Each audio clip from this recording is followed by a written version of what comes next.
19 حصے اس کے پہلے بیان کیے گئے۔ حضرت سیدنا حاتم اصم علیہ رحمہ ان کا بیان چل رہا تھا کہ 33 سال میں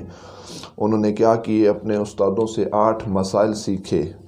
اور ان 8 مسائل کو پچھلے درس کے اندر بیان کیا گیا، اور ان میں سے جو آخری مسئلہ تھا اس کی تھوڑی سی وضاحت رہ گئی تھی۔ 7 مسائل ہم نے پہلے بیان کی 19ویں حصے کے اندر، اور جو آخری مسئلہ انہوں نے اپنے استادوں سے سیکھا وہ کیا تھا کہ آپ نے ارشاد فرمایا حضرت حاتم اصم رحمۃ اللہ تعالیٰ علیہ نے کہ میں نے مخلوق پر نظر دوڑائی، میں نے مخلوق کی طرف دیکھا، تو کہتے ہیں کہ تمام جو مخلوق ہے وہ کیا کرتے ہیں، لوگوں پر، مخلوق پر بھروسہ کرتے ہیں۔ کوئی زمین پہ بھروسہ کرتا ہے، کوئی تجارت پہ بھروسہ کرتا ہے، کوئی مال پہ بھروسہ کرتا ہے، کوئی دولت پہ بھروسہ کرتا ہے۔ یہ جتنے بھی دنیا کے لحاظ سے چیزیں ہیں سب ان پہ یقین و بھروسہ کرتے ہیں۔ آپ کہتے ہیں کہ کوئی بدن پہ بھروسہ کرتا ہے، تو کہتے ہیں کہ میں نے اللہ تعالیٰ جل جلالہ کا جب قرآن کریم دیکھا تو اللہ تعالیٰ کے قرآن کریم کے اندر ہے وَمَن يَتَوَكَّلْ عَلَى اللَّهِ فَهُوَ حَسْبُهُ، جس نے اللہ پر بھروسہ کیا وہی کیا ہے، اس کے لیے کافی ہے۔ اللہ کی ذات پہ یقین رکھنا، یہ حاتم اصم علیہ رحمہ نے 33 سالہ جو اپنے استادوں کی خدمت کی، ان سے سیکھا، تو ان میں سے جو 8 مسائل تھے ان میں سے یہ چیز بھی آپ نے سیکھی کہ ہر وقت زندگی کا ایک انہوں نے اپنا معمول بنا لیا کہ انہوں نے لوگوں کے اثاثوں پہ مال و دولت پہ بھروسہ نہیں کیا بلکہ اللہ تعالیٰ کی ذات پہ یقین رکھا۔ اور حدیث میں بھی ہے، نبی کریم صلی اللہ تعالیٰ علیہ وآلہ وبارک وسلم ارشاد فرماتے ہیں جو اللہ پہ بھروسہ رکھتا ہے، یقین رکھتا ہے، پھر اللہ اس کو ایسے رزق عطا فرماتا ہے، حضور فرماتے ہیں جس طرح اللہ تعالیٰ چرند و پرند کو رزق عطا فرماتا ہے۔ آسمان پہ اڑنے والے جو پرند و چرند ہوتے ہیں وہ جب صبح کو اڑتے ہیں، اپنے گھونسلوں سے نکلتے ہیں، تو ان کے کیا کہتے ہیں، سوچ کے اندر بھی یہ نہیں ہوتا کہ ہم نے کس گھر کے اندر جانا ہے، کہاں سے ہم کو گندم کے دانے ملیں گے، کس گھر کی چھت سے ہمیں پیالے کے اندر پانی نصیب ہوگا جہاں سے چونچ مار کر ہم پانی کو حاصل کریں گے۔ اللہ کی ذات پہ ان کو یقین ہوتا ہے، یقین کامل ہوتا ہے۔ اپنے گھونسلوں سے جب پرندے نکلتے ہیں تو ان کو علم ہوتا ہے اس چیز کا کہ اگرچہ ہمارے چھوٹے چھوٹے بچے گھونسلوں کے اندر موجود ہیں لیکن رب کا وعدہ ہے رزق دینا، تو لہٰذا وہ اس امید و یقین پر نکلتے ہیں، اڑتے ہیں، کبھی دائیں جاتے ہیں کبھی بائیں جاتے ہیں، خود بھی کھاتے ہیں، چونچوں میں چند نوالے اور ٹکڑے لے کر اپنے بچوں کے پاس بھی جاتے ہیں۔ تو یقین و بھروسہ ایسا ہونا، جیسے اللہ ان کو رزق عطا کرتے ہیں ایسا اللہ انسانوں کو بھی رزق عطا فرمائے گا، لیکن ہمارا یقین بھی کامل و اکمل ہونا چاہیے۔ دوسری حدیث میں ہے،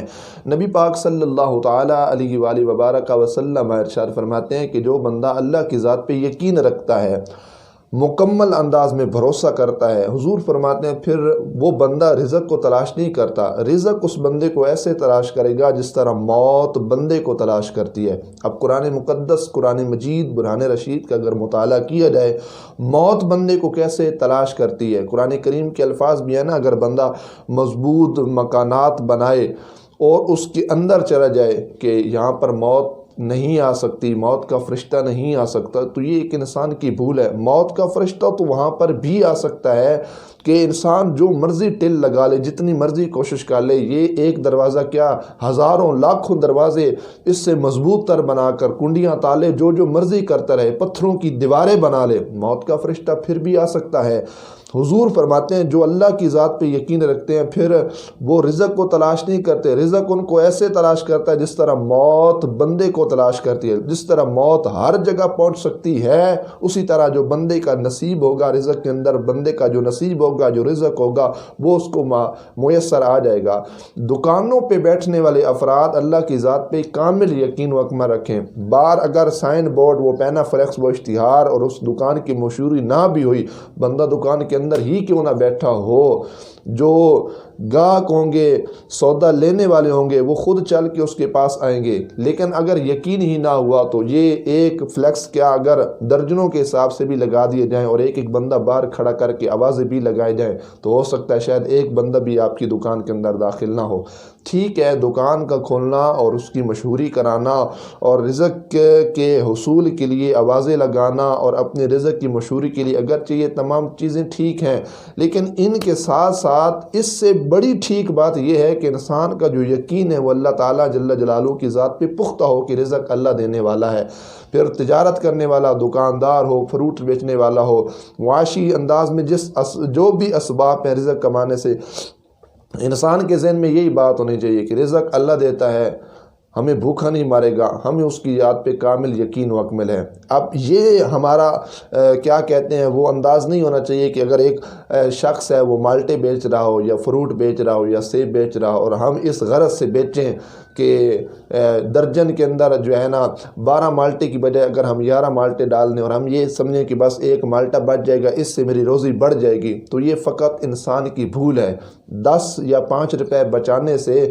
3% انسان کا رزق جو ضائع ہو جائے گا اس کا ذمہ دار کون ہوگا؟ اور بعض دفعہ ہمارا رزق ایسے ضائع ہو جاتا ہے یا ایسی کوئی اللہ کی طرف سے مصیبت و پریشانی آ جاتی ہے کہ ہماری عقلوں کے اندر وہ چیز نہیں ہوتی، چلتے چلتے ہم جاتے ہیں کسی روڈ پر یا ہمارا ایکسیڈنٹ ہو جائے گا، گھر آئیں گے کوئی مریض ہوگا، بیمار ہوگا، ہماری سوچ کے اندر بھی نہیں ہوگا، اس کی دوائی کے لیے ہمیں 300 روپے دینے پڑ جائیں گے۔ جس 10 کی خاطر ہم نے 11 مالٹے دیے اور 10 روپے بچائے، اس کی خاطر ہمیں 300 روپے دینا پڑ جائے گا۔ تو یہ تمام چیزیں انسان کے اوپر آتی ہیں، اگر ہم ان سے بچے اور ہم نے کسی سے بددیانتی نہ کی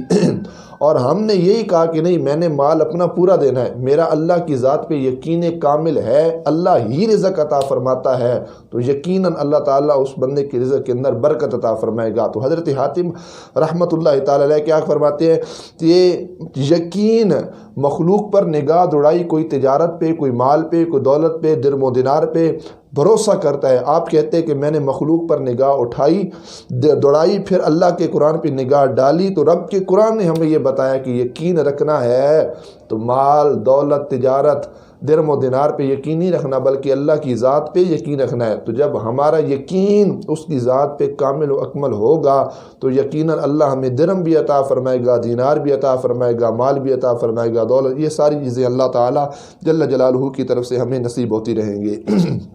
یہ ساری چیزیں آپ نے سیکھی ہیں پچھلے درس کے اندر کچھ، اور یہ یقین، یہ کہتے ہیں 8 علوم جب میں نے سیکھی نا تو استادوں نے جو پوچھا تھا کہ 33 سال تو نے میری خدمت کی ہے، 33 سالوں میں کیا کچھ سیکھا؟ تو صرف 8 یہ چیزیں سیکھ کے کہتے ہیں جب میں نے استادوں کو بتائی نا کہ حضور والا میں نے تو صرف یہی کچھ سیکھا ہے، صرف 8 چیزیں 33 سال کے اندر سیکھی ہیں۔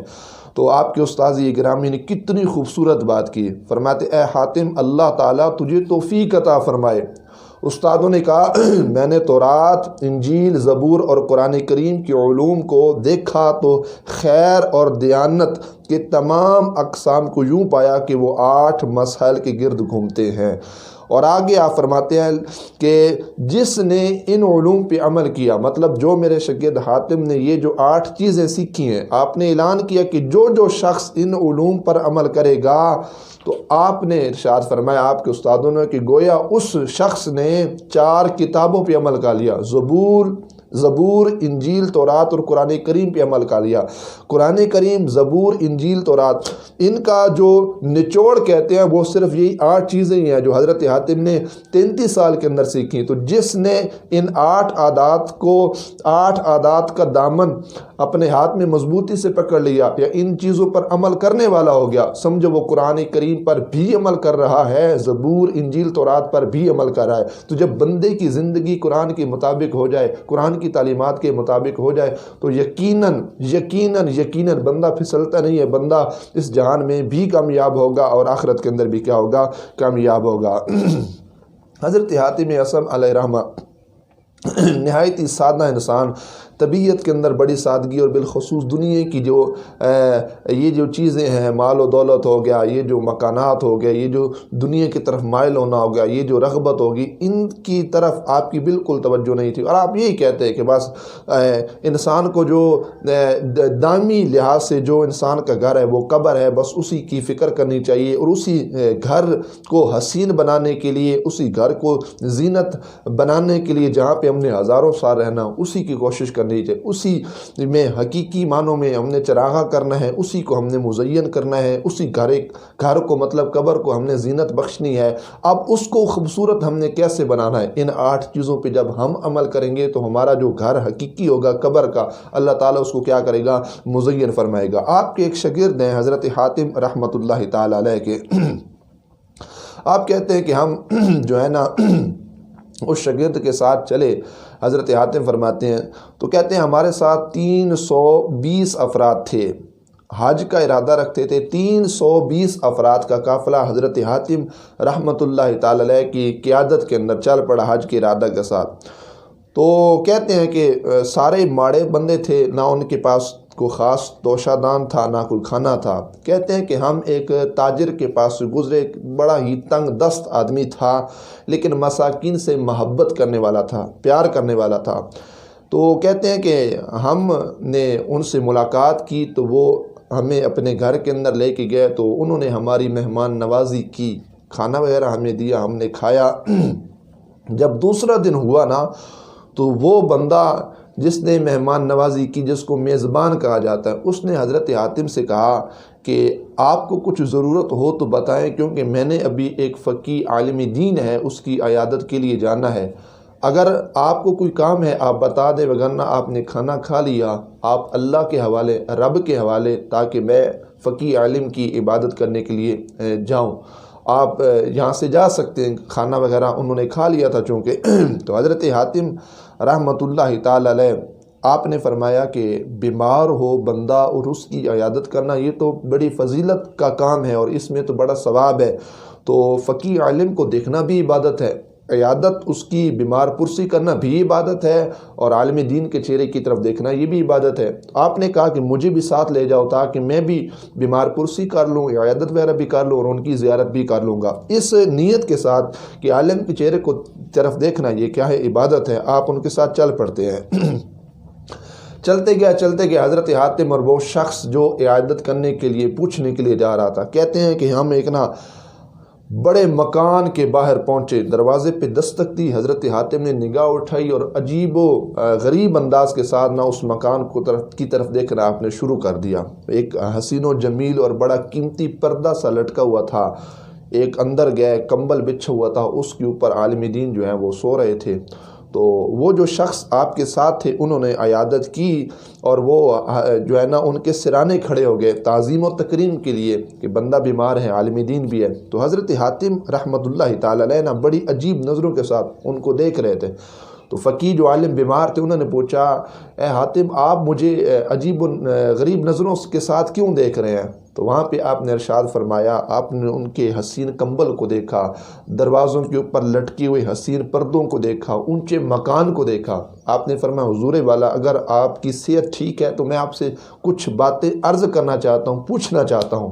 فقیہ عالم تھے، انہوں نے کہا جی آپ پوچھ سکتے ہیں۔ ان کو بٹھایا گیا بستر کے اوپر، بیمار تھے۔ تو حضرت حاتم نے بڑی خوبصورت بات کی، آپ نے فرمایا میں آپ سے ایک مسئلہ پوچھنا چاہتا ہوں۔ انہوں نے کہا جی پوچھئے۔ تو آپ نے فرمایا کہ آپ نے علوم کہاں سے سیکھے ہیں؟ تو انہوں نے اپنے بااعتماد حضرات کا نام لیا، جس طرح بندہ کسی سے پوچھے تو اپنے اساتذہ کرام کے اسماء جو ہے وہ بتا دیتے ہیں۔ تو انہوں نے ان سے جب پوچھا تو وہ جو عالم بیمار تھے انہوں نے بتا دیے۔ آپ نے فرمایا کہ آپ کے اساتذہ کرام نے علوم کہاں سے سیکھیے؟ تو انہوں نے کہا کہ اصحاب رسول صلی اللہ علیہ وسلم، ایک ترتیب ذکر کر کے اصحاب رسول سے سیکھے۔ آپ نے فرمایا اصحاب رسول صلی اللہ علیہ وآلہ وبارک وسلم نے علوم کہاں سے سیکھے؟ تو وہ بیمار عالم نے کہا کہ انہوں نے رسول اللہ صلی اللہ علیہ وآلہ وبارک وسلم سے سیکھے۔ آپ نے فرمایا حضور نے علوم کہاں سے سیکھے؟ تو عالم نے کہا کہ نبی پاک علیہ السلام کی طرف جبریل علیہ السلام اللہ کی طرف سے پیغام لے کے آتے تو اللہ نے سرکار کو علوم عطا کیے، جبریل وسیلہ بنے، پھر علوم جو ہے سرکار کے سینے سے اصحاب رسول، پھر تبع تابعین، پھر اسی طرح نیچے بزرگان دین، صوفیاء کرام، علماء تک یہ پیغام پہنچتا آیا، تو ان تک میں نے علوم یہ جو ہے سیکھے ہیں۔ تو حضرت حاتم نے وہاں پر بڑی خوبصورت بات کی، فرمایا کہ آپ کن علوم پر عمل کر رہے ہیں؟ کیا رسول کریم صلی اللہ علیہ وسلم کی تعلیمات پہ عمل کر رہے ہیں؟ اصحاب رسول صلی اللہ علیہ وسلم کی تعلیمات پہ عمل کر رہے ہیں؟ تبع تابعین کن کی تعلیمات پہ آپ عمل کر رہے ہیں؟ اگر علوم پہنچے ہیں تو پھر کیا بتائیے، کیا آپ نے حضور کی تعلیمات پہ عمل کیا؟ فقیہ عالم جو بیمار تھا وہ بڑا حیران ہو گیا اور بڑا پریشان ہو گیا کہ یہ کیسا سوال کر رہا ہے، تو وہ بڑا حیران ہوا۔ تو حضرت حاتم نے بڑی خوبصورت بات کی، فرمایا کہ یہ پکا اور مضبوط اور اونچا اونچا مکان بنانا، فرمایا یہ حضور علیہ السلام کی تعلیمات نہیں ہے، اصحاب رسول صلی اللہ تعالی علیہ وآلہ وبارک وسلم کی تعلیمات نہیں ہے۔ اور آگے آپ نے فرمایا کہ جس شخص کا مکان اونچا ہو، وسیع ہو، فرمایا اللہ کے ہاں اس کی کوئی قدر منزلت نہیں ہوتی، اس کا کوئی مکان نہیں ہوتا جس کا دنیا کے لحاظ سے مکان اونچا ہو، اللہ کے ہاں اس بندے کی کوئی قدر نہیں ہوتی۔ انہوں نے کہا کہ آپ نے کیا سنا ہے؟ تو کہتے ہیں کہ میں نے یہ سنا کہ جو شخص دنیا سے بے رغبتی اختیار کرے گا، آخرت میں رغبت کرے گا، مساکین سے محبت کرے گا، تو آپ فرماتے ہیں آخرت کے لیے جو سامان ہوگا وہ اگر اس نے آگے بھیجا تو اللہ تعالیٰ کے ہاں اس بندے کا مقام ہوگا۔ حضرت حاتم رحمۃ اللہ تعالیٰ نے پوچھا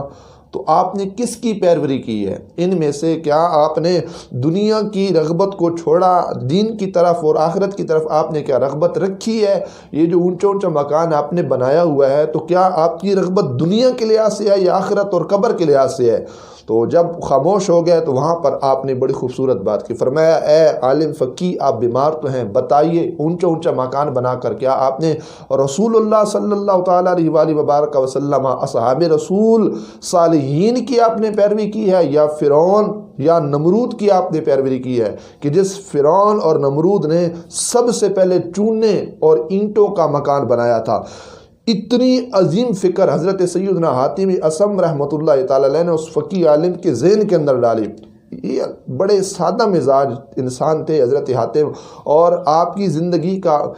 معمول بن گیا تھا۔ وہ کہتے ہیں نا تنقید نہ ہو، تنقید برائے اصلاح ہو، تو آپ لوگوں پہ تنقید نہیں کیا کرتے تھے۔ کوئی عالم ہو، مفتی ہو، متقی ہو، پرہیزگار ہو، اگر یہ چیزیں آپ کسی میں دیکھتے، آپ بڑے آسان اور جامع انداز میں ان کی اصلاح فرماتے اور دلائل کے ساتھ، کہ حسد کی بنا پہ آپ ان کی اصلاح نہیں فرماتے کہ آپ نے اونچا مکان کہاں سے بنا لیا، یہ کہاں سے کا لیا۔ اس کا مطلب ہرگز یہ نہیں ہوتا کہ اللہ نے حاتم کو عطا کچھ نہیں کیا اور آپ لوگوں کے متعلق ایسا کہتے ہیں، بلکہ نہیں، آپ لوگوں کو ایسے اصلاح فقیرانہ جو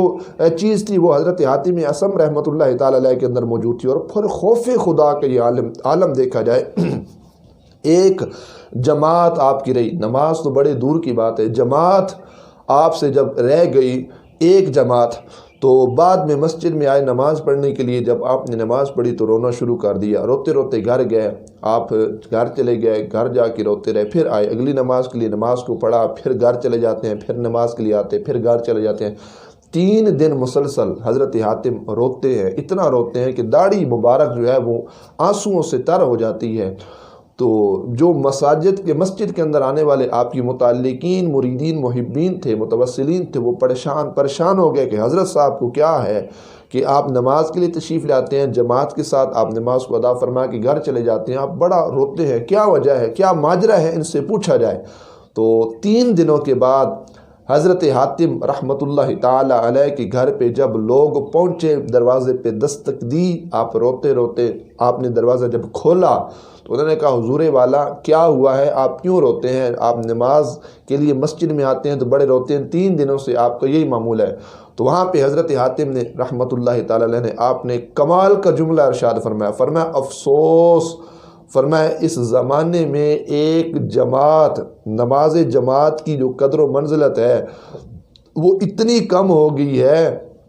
فرمایا کہ اگر میرا بیٹا مر جاتا تو فرمایا چند ساتوں کے اندر میرا پورا مکان تعزیت سے بھر جاتا، لوگ آتے مجھے سینے سے لگاتے، مجھے تسلی دیتے، مجھے حوصلہ دیتے کہ اللہ اور عطا کرے گا، آپ حوصلہ رکھیے۔ آپ فرماتے ایک جماعت میری رہ گئی ہے، مجھ سے کسی بندے نے پوچھا تک نہیں، کسی نے تعزیت تک نہیں کی، کسی نے مجھے سہارا حوصلہ تک نہیں دیا، کسی نے مجھے سینے سے نہیں لگایا۔ آپ کہتے ہیں افسوس، بیٹا مر جائے تو اس کا افسوس زیادہ کیا جاتا ہے، جبکہ اللہ کے گھر میں اللہ کی نماز جماعت رہ جائے، فرمایا اس کا افسوس کم ہو گیا ہے۔ یہ حالت ہے آپ کی خوف خدا کی، حضرت حاتم رحمۃ اللہ تعالی علیہ کہ نماز چھوڑنا تو بڑے دور کی بات، نماز میں سے جماعت آپ کی رہ گئی تو آپ اتنا روتے گئے، اتنا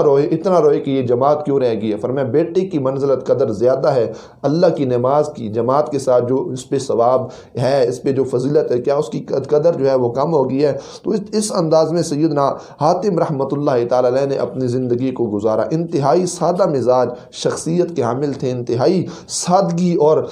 جو کہتے ہیں زہد، فقر آپ کے اندر، فقیر پن جس کو کہا جاتا ہے، وہ پایا گیا۔ حضرت سیدنا حاتم رحمۃ اللہ تعالی علیہ ایک شخص کے پاس پہنچے تو آپ نے ان سے کہا کہ مجھے جو ہے نا اجمی شخص ہوں، آپ وضو کریں کہ آپ کیسے وضو کرتے ہیں؟ تو انہوں نے کہا جی ٹھیک ہے۔ انہوں نے پانی منگوایا اور وضو کرنا شروع کر دیا۔ 3 بار کیا کیا؟ انہوں نے اعضاء کو دھویا۔ تو آپ نے کہا کہ اب میں وضو کرتا ہوں۔ وہ شخص کھڑے ہو گئے، آپ ان کی مقام، ان کی جگہ پہ بیٹھے، تو آپ نے کیا کیا؟ وضو کرنا آپ نے شروع کر دیا۔ حضرت حاتم رحمۃ اللہ تعالی علیہ نے جیسے وضو کرنا شروع کیا تو آپ نے کیا کیا؟ 4 بار اپنے اعضاء کو دھویا۔ وہ شخص حیران ہو گیا، کہا او حاتم یہ تم نے فضول خرچی، آپ کو پتہ نہیں کہ 3 مرتبہ اپنے اعضاء کو دھوتے ہیں، آپ نے 4 مرتبہ کیوں دھویا؟ تو حضرت حاتم مسکرا پڑے، فرمایا کہ کس چیز کے اندر اسراف کیا؟ تو انہوں نے کہا حضور بازوؤں کے دھونے میں اسراف آپ نے کر دیا۔ آپ نے فرمایا سبحان اللہ العظیم، فرمایا کہ میں نے ایک چلو پانی میں اسراف کیا اور تم نے تو ان چیزوں کو جمع کر کے رکھا ہے، آپ نے ان کے مکانات کی طرف، محلات کی طرف دیکھا، فرمایا ان چیزوں میں تم نے اسراف کیا ہے، فضول خرچی کی ہے۔ فرمایا یہاں پہ فضول خرچی نظر نہیں آتی۔ تو یہ ایک فکر ہے، اگرچہ آپ جانتے تھے کہ وضو کیسے کیا جاتا ہے اور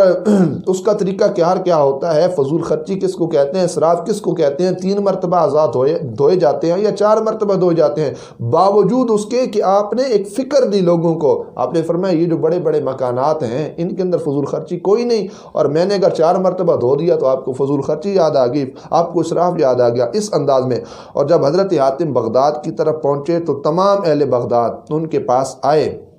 واہ واہ استقبال کیا اور کہنے لگا، انہوں نے علاقے کے اندر پھیلا دیا کہ ایک شخص ہے جو بات رک کے کرتا ہے، بات کرتے ہیں مگر آپ سے جو بھی کلام کرتا ہے، ان سے جو کلام کیا جاتا ہے تو اس کا وہ منہ توڑ جواب دیتے ہیں۔ جواب کی صلاحیت اس انسان کے اندر موجود ہے، اگرچہ سادہ مزاج ہیں، بڑے رک کے بات کرتے ہیں۔ تو آپ نے خود فرمایا کہ 3 باتیں جو ہیں وہ مجھے حاصل ہیں، کہ آپ فرماتے ہیں کہ انہیں اپنے مخالف کے سامنے ظاہر کرتا ہوں، جب میرا مخالف درست بات کرتا ہے تو کہتے ہیں میں اسے خوش کر دیتا ہوں، جب میرا مخالف، میری مخالفت کرنے والا، میرا سامنے جو شخص ہوتا ہے، کہتے ہیں جب بات ٹھیک کرتا ہے تو کہتے ہیں میں اسے خوش کر دیتا ہوں، کہتے ہیں جب وہ غلطی کرتا ہے تو میں غمگین ہو جاتا ہوں، غلطی اگلا کرتا ہے لیکن کہتے ہیں غمگین میں ہو جاتا ہوں۔ اور آپ فرماتے ہیں جب مخالف کے ساتھ جہالت کا سلوک کرنے سے اپنے نفس کو بچاتا ہوں۔ یہ بات حضرت سیدنا امام احمد بن حنبل رحمۃ اللہ تعالی علیہ تک پہنچی تو انہوں نے فرمایا سبحان اللہ، وہ کتنے عقل مند شخص ہیں کہ ہمیں بھی ان کے پاس لے چلو۔ جب ان کے پاس پہنچے تو حضرت سیدنا امام احمد بن حنبل رحمۃ اللہ تعالی علیہ وقت کے بہت بڑے امام ہیں، انہوں نے پوچھا، فرمایا اے ابو عبد الرحمن، دنیا سے سلامتی کس کس باتوں کے اندر ہے، کن کن باتوں کے اندر ہے؟ تو حضرت حاتم نے فرمایا اللہ کے بندے، یہ 4 چیزیں اگر آپ اندر جمع کر لیں تو آپ دنیا سے جو ہے نا، اگر آپ 4 چیزوں کو جمع نہ کریں تو آپ دنیا سے نہیں بچ سکتے۔ آپ نے فرمایا لوگوں کی جہالت سے درگزر کرو، دوسری بات آپ نے فرمایا ان کے ساتھ جہالت سے پیش نہ ہو، تیسری بات آپ نے فرمائی ان کو کچھ دو، اور چوتھی بات فرمایا کہ ان کے مال سے مایوس رہو، جب تمہاری حالت ہوگی تو دنیا سے بچ جاؤ گے۔ اللہ تعالیٰ جل جلالہ عمل